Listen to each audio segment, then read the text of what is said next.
রাজ্য বিধানসভায় সই জাল কাণ্ড নিয়ে তোলপাড় রাজ্য রাজনীতি। তৃণমূল কংগ্রেসের অন্দরেও ডামাডোল অব্যাহত। এরই মাঝে আরও একটি আপডেট উঠে এসেছে। আমরা জানি যে এই সই জালের তদন্তের ভার রাজ্য বিধানসভা স্পিকার তুলে দিয়েছেন সিআইডির হাতে, এবং সিআইডি এর তদন্ত করতে একাধিক বিধায়কের বাড়ি যাওয়া, তাদের সঙ্গে কথা বলা এবং তাদের কাছ থেকে পুঙ্খানুপুঙ্খ তথ্য তুলে আনার পর একজন বিধায়কের সঙ্গে অপর আরেকজনের বিধায়কের স্টেটমেন্ট মিলিয়ে দেখা, তার সত্যতা যাচাইয়ের যে পদ্ধতি, সেই পদ্ধতি মেনেই তারা তাদের এই ইনভেস্টিগেশন যে প্রক্রিয়া সেটাকে চালিয়ে নিয়ে যাচ্ছে।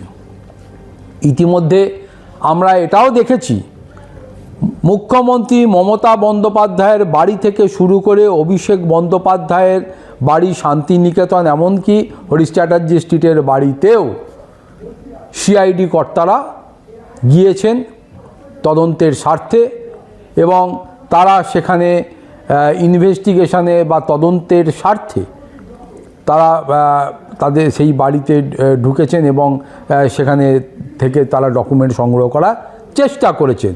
এমনকি এটাও দেখা হয়েছে যে কুণাল ঘোষকে এবং অভিষেক বন্দ্যোপাধ্যায়কেও ইন্টারোগেশনের জন্য তারা ডেকে পাঠিয়েছিলেন, তাদের সঙ্গে কথা বলা, ইন্টারাকশান হয়েছে। এমনকি কুণাল ঘোষ ও অভিষেক বন্দ্যোপাধ্যায়কে সামনাসামনি বসিয়েও এই বিষয়টা নিয়ে তাদের তদন্ত প্রক্রিয়াকে এগিয়ে নিয়ে চলেছে। কিন্তু এর মাঝে যে আপডেট, সেটা হলো যে একটি ডায়েরি বা একটা রেজলিউশন বুক, তার হদিশ পাওয়া গিয়েছে।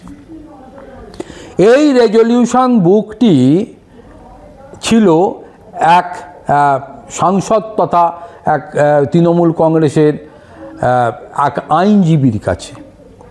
সেটি পাওয়ার ক্ষেত্রে যে উল্লেখযোগ্য ভূমিকা গ্রহণ করেছিলেন তার নাম শোভনদেব চট্টোপাধ্যায়। শোভনবাবু বর্ষিয়ান তৃণমূল কংগ্রেস নেতা, একাধিক পদে ছিলেন, মন্ত্রী হয়েছেন এবং পরবর্তীকালে রাজ্য বিধানসভায় বিরোধী আসনে তৃণমূল কংগ্রেস বসার সময়েও তৃণমূল কংগ্রেস সুপ্রিমো মমতা বন্দ্যোপাধ্যায় এবং দলের পক্ষ থেকে তাকেই প্রথম বলা হয়েছিল যে তিনি হবেন রাজ্য বিধানসভার বিরোধী দলনেতা। যদিও পরবর্তীকালে সেই বিষয়টা নিয়ে ডামাডোলের বাজারে সেই সমস্ত কিছু চেঞ্জ হয়ে গেছে। কিন্তু বিধানসভার বিরোধী দলনেতাই হোক আর সে অন্য কেউই হোক, শোভনদেব চট্টোপাধ্যায়ই এই ডায়েরি বা এই রেজলিউশন বুকটি তুলে দেওয়া ক্ষেত্রে সিআইডিকে খবর দিয়েছিলেন, তাদেরকে ডেকেছিলেন এবং তাদের হাতে এই রেজলিউশন বুক তুলে দেওয়ার ক্ষেত্রে একটা উল্লেখযোগ্য ভূমিকা নিয়েছিলেন। ফলে সব মিলিয়ে তৃণমূল কংগ্রেসের অন্দরে যে ডামাডোল অবস্থা, যেখানে দাঁড়িয়ে দলনেত্রী এবং সর্বভারতীয় সাধারণ সম্পাদকের প্রতি যত সময় গড়াচ্ছে, তৃণমূল কংগ্রেসের বিধায়কদের থেকে শুরু করে মেম্বার অফ পার্লামেন্ট যারা রয়েছেন, সাংসদ, তারাও ক্রমশ যে মুখ ফিরিয়ে নতুন প্ল্যাটফর্মে যাওয়ার রাস্তাকে প্রশস্ত করছেন, সেটা কিন্তু পরিষ্কার হয়ে যাচ্ছে।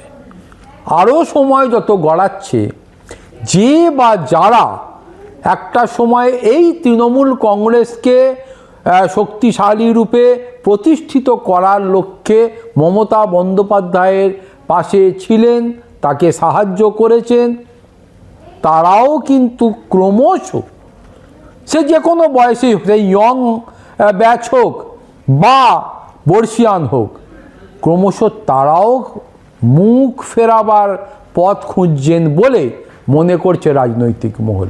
ফলে শোভনদেব চট্টোপাধ্যায় যেভাবে সিআইডিকে ডেকে রেজলিউশন বুকটি তুলে দিলেন, আগামী দিনে তিনিও কি ওই তৃণমূল কংগ্রেসের বি টিমের ঘরের সদস্য হতে যাচ্ছেন কি না, সে প্রশ্ন উঠতেই শুরু করেছে।